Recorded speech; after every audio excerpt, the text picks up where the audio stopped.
Hello everyone, welcome back to GGN. This is part 3, the final part for today for Wednesday, May 5th, 2013. I'm Darko. Alright, ready to go here. Scientists create thought-controlled flying robots. Scientists at the University of Minnesota have developed a new type of interface that allows humans to control airborne robots with electricity generated by thoughts, according to research published Tuesday in the Journal of Neural Engineering. So, it's called EEG. It measures the brain's electrical signals. Software between the user and the robot knows what brain signals look like. Then someone thinks of raising a clenched fist, so the user dwells on that image. The robot performs a specific task. So you can see this technology being used in something like, I'm not sure if they're called, not Ewoks, but I can't think of the names right. Destroyers, I think they were from Star Wars. Also, I see in the future, like definitely, like you could see spaceships.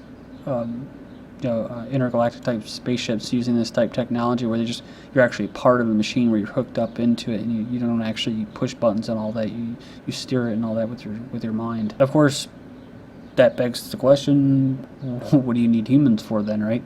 So, mind-controlled exoskeleton lets paralyzed people walk. So this is all nice and hunky-dory. But like I said before, this is just part of the DARPA bots and stuff. This is what it's really for. So, and turning quote soldiers into super soldiers. But this is how they try to sell it. So it says here, Mindwalker, the world's first exoskeleton, aims to enable paralyzed and locked-in people to walk using only their mind. High school teen builds one-man submarine for $2,000. So it says here, the submarine's body may be constructed from drainage pipes hatched from recycled skylight, but according to its 18-year-old inventor, the single-person U-boat can plunge to a depth of 30 feet and has already completed 3 successful dives. It took him 6 months and $2,000. So it goes on here, and it says here the submarine has ballast tanks to maintain its depth equilibrium, air vents that bring oxygen down from the surface, a functioning PA, and a range of emergency systems including backup batteries, a siren, strobe lights, breathing apparatus, a pump to fight leaks. The vessel can also remain submerged for up to 2 hours and travels beneath the waves at 1.5 miles per hour. He says he's going to use it to explore the lake, see fish, and hopefully find a bit of history like the cannons from my neighbor's historic house. They were dumped in the lake during renovations in the 60s, so... yeah, see, I agree with this person in this comment board. Wonderful that he has such supportive parents. My dad used to just truck my projects off to the dump. So, same here. It's I had a lot of ingenuity when I was a kid. If only I had the freedom to do so, and the encouragement to do so. Like not just from my family, but from from schools. Just imagine how many things, how many inventions could actually be grassroots. Cheese, of course, then you get the man in black and suits and that with sunglasses showing up at your door. Cheeses from plants. Study reveals child confusion. So, where most people used to live on the farm, now they live in these mega cities, very out of touch with nature. It says almost a third of UK primary pupils think cheese is made from plants, and a quarter think fish fingers come from chickens or pigs, says a survey. So, nearly 1 in 10 secondary pupils think tomatoes grow under the ground. It says the charity says figures prove the need for better teaching about cooking and healthy eating. I think it has more to do with the education system, and they're really dumbing people down. Although I do see younger people that are very intelligent, so not taking that away from them. I'm giving them credit for fighting through all the eugenics and indoctrination, that they can still come out, probably even better than some of the baby boomer generations. But it probably takes a big toll, and that's why you probably have a lot of psychological issues. Survey also revealed confusion about the source of staples such as pasta and bread among younger pupils, with about a third of 5 to 8-year-olds believe that they were made from meat, bread. The Russians proved small-scale organic can feed the world. That's, of course, if you don't get SWAT teamed and have your own little vegetable garden in your front yard get tore up by the city. So it says here, on a total of about 20 million acres managed by over 35 million Russian families, Russians are carrying on with the old world technique which we Americans might learn from. They're growing their own organic crops they say, and it's working. 92% of the entire country's potatoes, 70%, almost 80% of its vegetables, almost 90% of all its fruit, and feeds 71% of the entire population from privately owned organic farms or house gardens all across the country. They're not huge agro farms run by pharmaceutical companies. These are small family farms in less than an acre garden. Moving on here, Disney's electronic wristband illustrates why companies push contactless wallets. So it says here, they announced the electronic wristband for visitors to its theme parks. And it says here, it illustrates why companies like Google and cell phone networks are pushing the idea of contactless technology in phones for payments, tickets, boarding passes. Short answer, they want data. So they talk about all the conveniences that you get from it, but it says here, the Disney's Magic Band program has significant benefits to the company too. It collects valuable data each time it's tagged or used by something, providing a new perspective on what Disney's customers are doing at the resorts. High-tech tattoo that could replace all your passwords. We've covered this before. Motorola reveals plans for ink and even pills to identify us. The Moto X is expected to launch later this year. It says the Biostamp electronic tattoo is made of silicon and contains an electrical circuit, antenna, and sensors that bend and move with the wearer's body. The vitamin authentication pill is powered by acid in the wearer's stomach and creates an 18-bit signal picked up by mobile phone. So, Jesus, man. First thing I think, of course, is if it's going to be powered by acid, acid is helped to break down food. It aids digestion. So it makes me wonder if it's going to mess up the digestion system. But digital health. Me personally, I think there's always some kind of compromise with health. Just me using this computer monitor, an LED monitor, and using this mouse, I know it's messing up my body. But it's just unbelievable that people wear these Bluetooths, that they would want to wear these Google glasses, that they would have cell phones smashed against their head, working on a nice tumor, getting irradiated, that they would be spraying chemicals on us, aerosol chemicals, on a daily basis globally. Then they have nanoparticles and sensors and these little pieces of electronic material, these nanofibers in your body, in your bloodstream, and that's going to have effect on you, but that's not enough. People want to have more of that. Science tries, and then they want to bitch and complain about cancer rates. Science tries to get inside your head with a $1 billion brain. The Two Ambitious New Projects aims to find out just how the human brain works. So, the European Commission revealed that it selected a human brain project and future emerging technologies flagship project. Cost $1 billion over the next decade.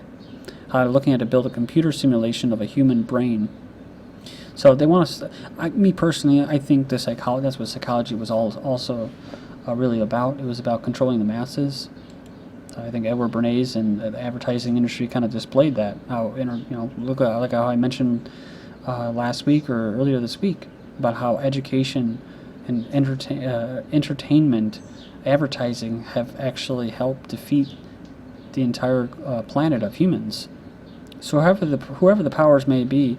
They understand the brain. I think they've understood it for a long time, which is why they're so successful at being able to dominate so many people. I guess now they just want to be able to duplicate it enough to where they can phase out human beings and they don't need them anymore, and then they can replace those pilots with complete autonomous robots. The CIA invests in robot, of course, going out in space. Talking about just recently the Mars trip. This whole thing about going to Mars. And they say, then they have to deal with radiation. They could have, all kinds of physiological effects, for the trip. That's why they would have drones or robots or androids. CIA invests in robot writers. Editor says a robot would write a piece based on its programming, and journalists should write based on facts on his perspective. Journalists are handcuffed as it is, in the hopes of not offending anyone, being politically correct, including Washington officials. Real journalism is nearly dead. So it says here the Obama regime is shifting control of the country's drone program from the CIA to the Pentagon, but robots can still find jobs at Langley as writers. So it says here Incutel, which has helped bring about Facebook, so you know where that's going for data mining and that. Psychological Profiles has invested an unknown amount in a company called Narrative Science. It's capable of turning massive data sets into easy-to-read written prose. Press shakedown. Labor Department wanted $1 million from AP in the latest blow to the Obama regime's claim to be the openest administration. Word emerged today, and the Department of Labor sought to charge a news organization more than $1 million for information on secret emails. Shifting to weather, that 4 dead, 8 missing in Central European floods. So Austria and Germany, Czech Republic. Moving on here, we have Mississippi River breaches levees, threatens Missouri homes. A barrier that holds back the Mississippi River near its confluence with the Missouri River was breached on Tuesday, sending waters 2 miles inland, threatening homes and prompting new warnings for residents to leave the area. U.S. sees longer wildfire season thanks to climate change, so these idiots are still going to pound this out. Apparently this article doesn't rate a picture. Ed Davey attacks newspapers who report destructive climate skeptics. Newspapers are wrong to give a platform for campaigners and groups that question whether climate change is caused by human activity, Ed Davey, the Energy Secretary, has said. He attacked destructive and loudly clamoring skepticism about climate change and criticized parts of the media for the way they report that skepticism. French ski resorts open for skiing in June for the first time in history. It's been a cold 2013 so far in Central and Western Europe. Last weekend, snow fell in Austria, Germany, and the Czech Republic. Global warming in France in June. So this is a photo credit in June. Europeans are wondering whatever happened to global warming. So it goes on here and said it looks like it's a little ice age conditions have gripped Europe over the last 5 years are actually signs of global warming after all. It says fortunately very few people believe them. French TV reported a combination of icy winter and a chilly spring is meant for the first time ever. In the month of June, skiers will have the option of heading to the Pistes and French Pyrenees. Kim to military, Kim Jong-un, hurry up on that world-class ski resort. So he wants it finished by the year's end. They also made some kind of other amusement park as well that they've already, I think it's already opened. All Kim said on the matter is that the resort will provide the people in school, youth, and children with highly civilized and happy living conditions. They say whatever that means. Dear Leader dreams of sushi. You can go there and check it out. Talking about this Kenji Fujimoto. For 11 years, he was Kim Jong-il's personal chef. It says here that it was part of his job to fly to North Korea, jets around the world to procure dinner party ingredients, to Iran for caviar, Tokyo for fish, Denmark for beer. He flew to France to supply the Dear Leader's $700,000 cognac habit, and when the Dear Leader craved McDonald's, it was Fujimoto who dispatched to Beijing for an order of Big Macs to go. Acid jobs, all this anti-fracking language, misses the target, and I'm very concerned it is a diversion, says this environmental group leader. Environmentalists focus on fracking, which uses water and chemicals to shatter rock formations and release oil or gas, threatens to divert attention from what some environmentalists are starting to see as the real threat, acid jobs. It's an old well completion method that involves pumping chemicals such as hydrofluoric acid into wells to melt rocks and other impediments to oil flow, and companies are not required to report when they do it. This makes perfect sense. Oh yeah, we're fracking, yeah, we're putting water, and they show it all, but they don't show that they do something like this. This would be a typical type PSYOP. We know that they use PSYOPs because they treat these environmental protesters as insurgents. Like that movie Promised Land, remember? Matt Damon was working for the company to push the fracking. Then they actually had the protesters that worked for the same company as Matt Damon. Monsanto found guilty of chemical poisoning in landmark case. So French former farmer says here his injuries, basically a weed killer, caused him to develop lifelong neurological damage and included memory loss, headaches, and stuttering speech. Monsanto sued by Kansas farmer over GMO wheat discovery that hurts U.S. exports, including Japan and South Korea, suspended them. Connecticut approves labeling genetically modified foods. Then we have people protesting the opening of the nuclear plant in Japan. TSA gets rid of full body scanners at U.S. airports. They say because of privacy. Again, it's because you got to get radiated to get on a freaking plane. That's, again, another PSYOP. It's radiation, not privacy. TSA backs down, no small knives on planes. This is the TSA administrator that wanted to do this so we can actually focus on real issues like explosives. Gitmo offers resume writing class for terrorists. Al-Qaeda sets up complaints department. U.S. Islamic group files complaint in FBI killing of Boston bombing suspect's friend. Then we have New York Times warning, trust authorities on Boston bombing or you're nuts. Town massacre photos won't be made public. I wonder why. UK hacking suspect blows kiss in court, which is what any other actor would do. Thank you.